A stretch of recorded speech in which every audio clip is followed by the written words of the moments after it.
Akan ada pertanyaan, kapan nikah? Kok belum ada pasangan? Udah kerja sejauh ini tapi kok nggak ngasilin apa-apa? Udah beli rumah atau belum? Udah beli tanah atau belum? Anak tetangga ini loh, dia udah kerja baru segini aja sudah bisa beli kendaraan ini. Masa kamu udah berapa lama nggak beli apa-apa? Tuh ya udahlah, biarin, dia juga siapa, dia tidak punya impact tertentu terhadap kehidupan saya.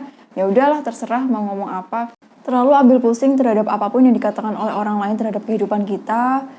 Orang lewat aja kadangkala apa yang dikatakan bisa berpengaruh terhadap perasaan diri sendiri, apa yang dikatakan orang menjadi penentu hari ini, apakah kamu bahagia atau bersedih, dan sebagainya. Sehingga membuat diri kita semakin sulit untuk mencapai sesuatu atau fokus terhadap suatu hal karena kita terlalu berfokus terhadap apa yang dikatakan oleh orang lain ataupun apa yang dilakukan oleh orang lain. Padahal dalam hal ini kita perlu memberikan batasan-batasan seberapa jauh orang itu bisa masuk dalam kehidupan kita. Diri kita itu ibaratnya adalah sebuah rumah. Jadi sebuah rumah itu sendiri ketika ada tamu, tidak semua tamu bisa masuk ke dalam ruang kamar kamu. Tidak semua tamu bisa masuk ke dapur kamu. Tidak semua tamu bisa masuk ke ruang tamu atau ruang keluarga yang kamu miliki. Bukannya begitu kan? Jadi hal ini juga sama teman-teman. Hal ini ketika kamu bisa memberikan batasan-batasan terhadap orang-orang tersebut, seberapa jauh mereka bisa masuk ke dalam kehidupan kamu, maka bagaimana kamu mengatur omongan mana yang bisa kamu pedulikan dan mana yang tidak perlu diperdulikan itu lebih bisa terkontrol. Contoh dalam hal ini, tidak semua orang, kadangkala kita punya keluarga besar ya, apalagi ini di era-era mau lebaran, mau Idul Fitri, biasanya ketika kumpul ataupun hanya sekedar video call karena kita tidak bisa pulang karena pandemi, itu ada pertanyaan-pertanyaan yang kadangkala bisa mengganggu perasaan kamu.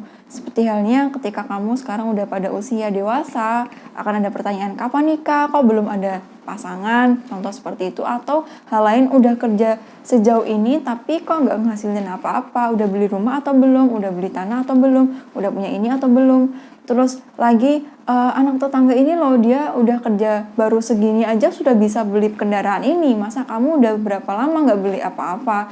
Dan pertanyaan-pertanyaan lain yang sebenarnya itu mereka kemas dengan cara sebenarnya nggak ngegas sih ketika tanya, tapi kan tetap aja kita sakit hati kadang-kala. Nah itu yang kadang bisa mengganggu perasaan kamu. Nah gimana caranya biar kita bisa mengatasi berbagai macam gangguan perkataan orang lain ini atau sikap orang lain terhadap kita, biar kita tidak gampang baper, biar kita tetap enjoy our life gitu.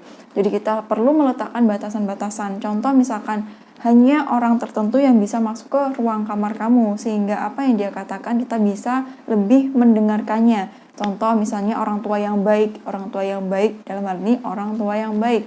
Karena di luar sana tentu ada berbagai macam jenis orang tua.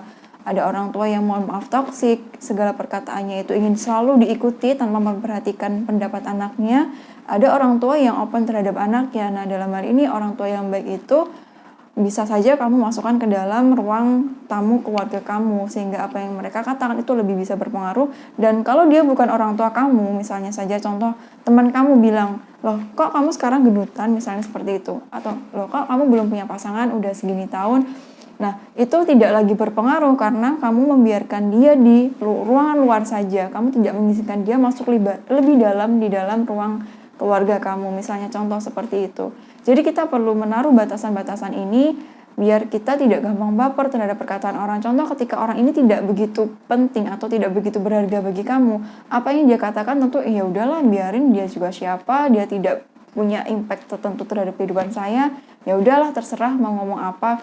Contoh misalnya kita tidak bisa memaksa semua orang yang ada dalam kehidupan kita, orang yang baru kita temuin buat suka sama kita karena mereka tidak tahu diri kita. Kalau misalkan kita berharapnya semua orang suka terhadap kita, itu tidak bisa karena kita masih hidup di dunia. Misalnya saja contoh, ada orang yang suka banget sama makanan manis, tapi ada juga orang yang gak suka makanan manis. Kalau makan makanan manis mereka enak misalnya, kamu memaksa orang yang gak suka makanan manis ini buat makan coklat, meskipun kamu kasih itu gratis, luber-luber, coklat dengan kualitas high, the best quality pun, mereka kan tetap gak mau karena mereka tidak suka manis. Gitu juga dalam hal ini, seberapapun kita berusaha untuk memaksa semua orang suka terhadap kita, itu tidak bisa. Karena orang punya kesukaan masing-masing yang melatar belakangi kesukaan mereka itu banyak sekali, dan kita tidak terlalu singkat waktu kita untuk mengurusi hal itu. Jadi fokuslah kepada diri kamu dengan meletakkan batasan-batasan orang siapa aja sih yang boleh masuk dalam ruang yang lebih dalam, sejauh mana orang ini bisa masuk ke ruangan saya, Dan ketika kamu mengizinkan orang-orang itu masuk dalam ruangan kamu, tentu kamu harus menyeleksi dulu. Kamu harus ngecek orang ini baik atau enggak, orang ini bisa dipercaya atau enggak. Misalnya saja gambarannya itu ketika kamu mengizinkan semuanya masuk, kamu bolehkan semua orang yang lewat nggak kamu kenal misalnya, atau baru kamu kenal sehari 2 hari atau 1 bulan, kamu izinkan masuk ke ruangan kamu belum tahu karakter dia seperti apa, hingga akhirnya ketika dia udah masuk, rumah kamu diberantakin, barang kamu ada yang diambil, dan dalam hal ini ketika dia pergi, siapa yang bakal beresin ruangan kamu? Kamu sendiri yang kesusahan, kamu sendiri yang kesulitan. Maka dari itu, filter dulu siapa aja yang boleh masuk ke rumah kamu, pastikan itu orang-orang baik dengan pengecekan-pengecekan, dan pengecekan ini jangan biasakan pakai sekali pintas lihat terus kemudian kamu bisa menyimpulkan. Contoh, kamu lihat orang yang bentuk wajahnya agak lebar, oh orang ini wajahnya lebar, dia pasti penyabar. Belum tentu. Ada juga yang berpendapat kadang-kala orang yang wajahnya mohon maaf agak mungil, dia menilai oh orang ini wajahnya mungil nih, berarti dia orang gak sabaran. Gak usah lah, gak semuanya orang seperti itu. Ini contoh aja ya. Atau contoh lain misalnya dia kelihatan baik di depan kamu, baru pertama kali ketemu, kemudian manis dan sebagainya. Belum tentu orang ini juga baik ke belakangnya, karena banyak sekali orang yang tertipu dengan penampilan. Kita perlu melakukan pengecekan. Orang yang berpenampilan yang menurut kamu buruk sekalipun, belum tentu dia buruk, karena bisa saja dia melakukan kebaikan lain yang tidak dia tunjukkan, yang dia sembunyikan sehingga kamu tidak tahu. Jadi kita perlu melakukan pengecekan dan baru mengizinkan, oh orang ini hanya bisa stay di halaman rumah saya aja, oh orang ini boleh masuk ke dalam rumah saya, oh orang ini baik jadi dia boleh masuk ke ruang tamu saya, atau hal lainnya. Ketika kamu menentukan ini, maka ekspektasi kamu atau apapun yang dikatakan oleh orang lain, ketika kamu lihat dulu, oh siapa dulu ini yang ngomong, itu tidak lagi berpengaruh terhadap perasaan kamu, tidak lagi membuat kamu super baper, tidak lagi mengganggu atau menjadi penentu bahagia atau tidaknya diri kamu pada hari ini. Karena di dewasa ini atau sekarang kamu pasti sedang pada proses mencari atau menciptakan jati diri atau mencari jati diri, siapa sih diri saya, sehingga menyesuaikan diri di berbagai tempat baru, menemui orang-orang baru, kemudian menyesuaikan dengan karakter mereka. Dan dalam hal ini kadang-kala ada terselip harapan dalam diri kita maunya berusaha semaksimal mungkin untuk membuat mereka suka, padahal itu tidak bisa. Jadi seperti itu, hanya ada beberapa hal yang bisa kamu kontrol dan ada beberapa hal yang tidak bisa kamu kendalikan. Kamu tidak bisa menentukan dengan siapa saja hari ini kamu bertemu, tidak bisa, tapi kamu bisa menentukan orang yang kamu temui itu tadi baik atau tidak untuk kehidupan kamu, sehingga berkelanjutan nanti apakah dia punya impact terhadap kehidupan kamu, boleh masuk ke ruangan rumah kamu yang lebih dalam atau tidaknya, itu kita bisa tentukan.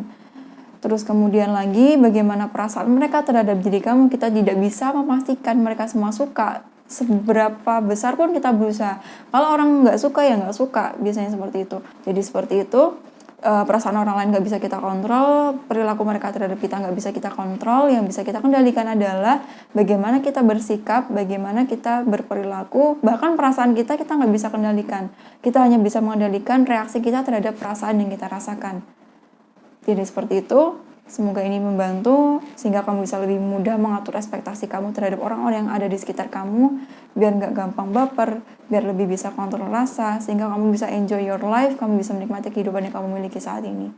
Dan memberikan yang terbaik untuk diri kamu, karena diri kita itu bukan bagaimana perlakuan orang lain terhadap diri kita, tapi kita adalah bagaimana kita bersikap atau memperlakukan diri sendiri dan juga memperlakukan orang-orang yang ada di sekitar kita. Semoga video ini membantu dan sebentar lagi Lebaran, maka kamu bisa menerapkan ini sehingga ketika dapat pertanyaan-pertanyaan atau sindiran-sindiran dari keluarga besar yang mengganggu perasaan kamu sebelumnya, sekarang tidak begitu berefek lagi, tidak begitu berdampak wow terhadap perasaan kamu sehingga bikin bad mood dan sebagainya. Sampai jumpa di next video bersama aku Devi Puspita, semoga membantu. Wassalamualaikum warahmatullahi wabarakatuh.